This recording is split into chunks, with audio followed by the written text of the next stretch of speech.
Hello students, how are you? I hope you all are fine. आज हम हमारी हिंदी की पाठ्य पुस्तक वसंत भाग 2 का चैप्टर 11 पढ़ेंगे, जिसका शीर्षक है रहीम के दोहे, जिसके कवि हैं रहीम दास जी। तो मैं इन दोहों को शुरू करने से पहले आपको रहीम दास जी के बारे में कुछ बता देना चाहती हूँ। सबसे पहले रहीम दास जी का जन्म 17 दिसंबर 1556 ईस्वी लाहौर में हुआ। इनका पूरा नाम अब्दुल रहीम खानखाना था। रहीम जी के बारे में कहा जाता है कि वे धर्म से मुसलमान और संस्कृति से शुद्ध भारतीय थे।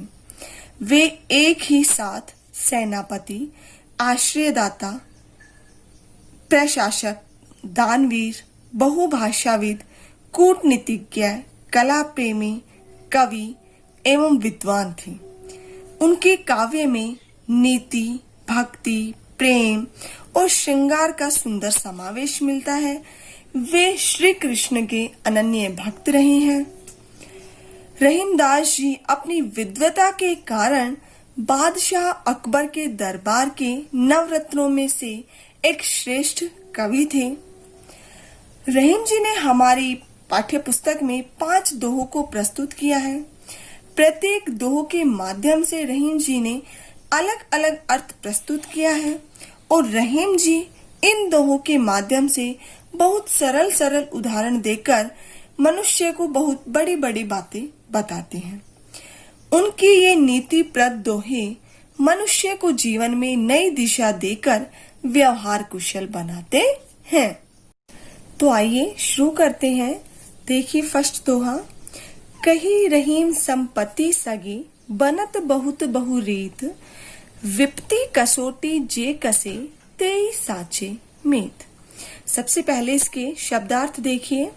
कही कहते हैं रहीम दास जी, संपत्ति धन संपत्ति, सगे सगे संबंधीय, बनत बन जाते हैं या बनते हैं, बहुत बहुत बहु पुरानी रीत परंपरा है, विपत्ति विपरीत, कसोटी समय में, जे जो कसे परीक्षा देता है, तेई वही, साचे सच्चा, मीत मित्र है। अब देखिए इस दोहे के माध्यम से कवि रहीम जी ने हमें सच्चे मित्र के बारे में बताया है और वे सच्चे मित्र के बारे में बताते हुए कहते हैं कि कही रहीम संपत्ति सगे, बनत बहुत बहुरीत, कि जिस समय मनुष्य के पास धन होता है, ऐश्वर्य होता है, संपत्ति होती है, जब मनुष्य अमीर होता है, तब सारे लोग सगे संबंधियों का सा व्यवहार करने लगते हैं, उस मनुष्य के साथ अपनेपन का व्यवहार करने लगते हैं। यह बहुत पुरानी रीति है अथवा यह बहुत पुरानी परंपरा है। विपत्ति कसोटी जे कसे, तेई साचे मीत। लेकिन कवि रहीम दास जी कहते हैं कि इस संसार के जो लोग इस प्रकार का झूठा दिखावा करते हैं, अर्थात जो अपना बनने का दिखावा करते हैं, वो वास्तव में हमारे मित्र नहीं है, बल्कि इस संसार में हमारा सच्चा मित्र वह है जो विपत्ति के समय हमारी सहायता करे, कष्ट आने पर हमारी सहायता करे और उस सहायता रूपी जो परीक्षा है उसमें वो सफल हो, अर्थात खरा उतरे, वही इस संसार में हमारा सच्चा मित्र है। सेकंड दोहा देखिए। जाल परे जल जात बही, तजी मीनन को मोह, रहीमन मछली नीर को, तऊ न छांडती छो। सबसे पहले इसके शब्दार्थ देखिए। जाल जाल, परे पड़ने पर, जल पानी, जात जाता है निकल जाता है, बही बाहर, तजी त्याग करती है, मीनन मछली को, मोह स्नेह, रहीमन रहीम दास जी मछली मछली, नीर जल को, तऊ तब तक न नहीं छांडती छोड़ती है। तो देखिए इस दोहे के माध्यम से कवि रहीम दास जी ने मछली और पानी का एक गहरा रिश्ता हमें समझाया है कि मछली जल से इतना मोह रखती है कि वो जल के बिना अपने प्राणों का त्याग कर देती है। जाल परे जल जात बही तजी मीनन को मोह। कवि रहीमदास जी कहते हैं कि जब मछली को पकड़ने के लिए पानी में जाल को डाला जाता है तो मछली उस जाल में फंस जाती है। तब पानी मछली का मुंह छोड़कर सारा का सारा जाल में से बाहर निकल जाता है। अर्थात जैसे ही कोई मछुआरा मछली को पकड़ने के लिए अपने जाल को पानी में डालता है, उस समय मछली और जल दोनों ही क्या होते हैं, उस जाल में रहते हैं। लेकिन जैसे ही वो मछली को पकड़कर ऊपर लाता है, तब वो पानी उस मछली का मुंह छोड़कर उस जाल की जालियों में से बाहर निकल जाता है। रहीमन मछली नीर को तऊ न छांडती छोर। रहीमदास जी कहते हैं लेकिन मछली उस पानी के प्रति अपने मुंह को नहीं छोड़ पाती और उस पानी के लिए तड़पते तड़पते ही वह अपने प्राणों का त्याग कर देती है।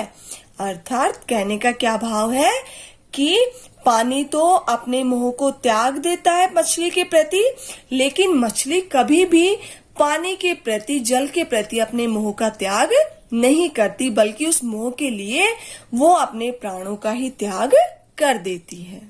थर्ड दोहा देखिए, तरुवर फल नहीं खाते हैं सरवर पियत न पान, कही रहीम पर काज हित संपत्ति सचही सुजान। सबसे पहले इसके शब्दार्थ देखिए। तरुवर पेड़, फल फल नहीं नहीं खात खाते हैं, सरवर तालाब या सरोवर, पियत पीते हैं, न नहीं पान जल को, कहीं कहते हैं रहीम रहीमदास जी, पर काज पर दूसरों के काज कार्य के हित के, संपत्ति धन संपत्ति को संचयी इकट्ठा करते हैं सुजान सज्जन लोग। तो देखिए, तरुवर फल नहीं खात है सरवर पीयत न पान। इस दोहे के माध्यम से कवि रहीम जी ने परोपकार की महत्ता को सर्वश्रेष्ठ बताया है और परोपकार की महत्ता को सर्वश्रेष्ठ बताते हुए वे कहते हैं कि वृक्ष कभी भी अपने ऊपर लगे हुए फलों को नहीं खाते हैं और तालाब कभी भी स्वयं का जल स्वयं ही ग्रहण नहीं करता, स्वयं ही नहीं पीता। कहने का तात्पर्य है कि जो वृक्ष का यहाँ उदाहरण प्रस्तुत किया है और जिस सरोवर का यहाँ पर कवि रहीम जी ने उदाहरण प्रस्तुत किया है, ये हमेशा दूसरों के लिए निज संपत्ति का दान करते हैं। इनकी निज संपत्ति क्या है? वृक्षों के फल है और सरोवर का पानी, इनकी निज संपत्ति। लेकिन ये कभी भी अपनी निज संपत्ति को स्वयं ग्रहण न करके बल्कि हमेशा वो दूसरों के लिए दान करते हैं। कहीं रहीम पर काज हित संपत्ति सच ही सुजान। रहीमदास जी कहते हैं कि उसी प्रकार से जो सज्जन लोग होते हैं वे अपनी धन संपत्ति का संचय अर्थात अपनी धन संपत्ति को इकट्ठा हमेशा परोपकार अर्थात दूसरों के भले के लिए ही, दूसरों के कार्य के लिए ही करते हैं। फोर्थ दोहा देखिए, थोथे बादर क्वार के जो रहीम गहरात, धनी पुरुष निर्धन भय करे पाछली बात। सबसे पहले इसके शब्दार्थ देखिए। थोथे अर्थात खाली, बादर बादल, क्वार क्वार महीने का नाम है जो बारिश और शीत ऋतु के बीच में आता है अर्थात आश्विन महीने को बोलते हैं क्वार का महीना। जो रहीम रहीमदास जी गहरात गहराते हैं, धनी अमीर पुरुष व्यक्ति, निर्धन गरीब भय हो जाने पर, करे करता है, पाछली पिछली बात बातों को। देखिए, थोथे बादर क्वार के जो रहीम गहरात। इस दोहे के माध्यम से कवि रहीम जी क्वार के महीने का उदाहरण प्रस्तुत करते हुए अमीर व्यक्तियों के विषय में बताते हुए कहते हैं कि जिस प्रकार क्वार महीने में आकाश में घने बादल दिखते हैं, बिना बारिश के वो सिर्फ गरजते हैं, गड़गड़ाहट की आवाज करते हैं, अर्थात वो क्या होते हैं? खोखले होते हैं, वो सिर्फ गरजते हैं, वो बरसते नहीं हैं। धनी पुरुष निर्धन भये करे पाछली बात। उसी प्रकार जब कोई अमीर व्यक्ति कंगाल या गरीब हो जाता है तो उसके मुख से बस घमंड भरी ही बातें सुनाई देती है, अर्थात वो अपनी गरीबी का वर्णन न करके बस अमीरी के जीवन के बारे में सभी को बताता रहता है, बड़बड़ाता रहता है, अर्थात उनकी बातें भी क्वार के महीने के बादलों की तरह ही खोखली होती है। लास्ट दोहा देखिए। धरती की सी रीत है, शीत घाम ओम में, जैसे परे सो सही रहे, त्यों रहीम यह देह। सबसे पहले इसके शब्दार्थ देखिए। धरती पृथ्वी की सी, रीत परंपरा है, शीत शीत अर्थात सर्दी, घाम गर्मी, और मेह वर्षा, जैसी जैसी परे घटती है, सो सही वैसे ही सहन कर लेते हैं, त्यों वैसे ही रहीम रहीम दास जी यह देह शरीर। धरती की सी रीत है, शीत घाम ओम में।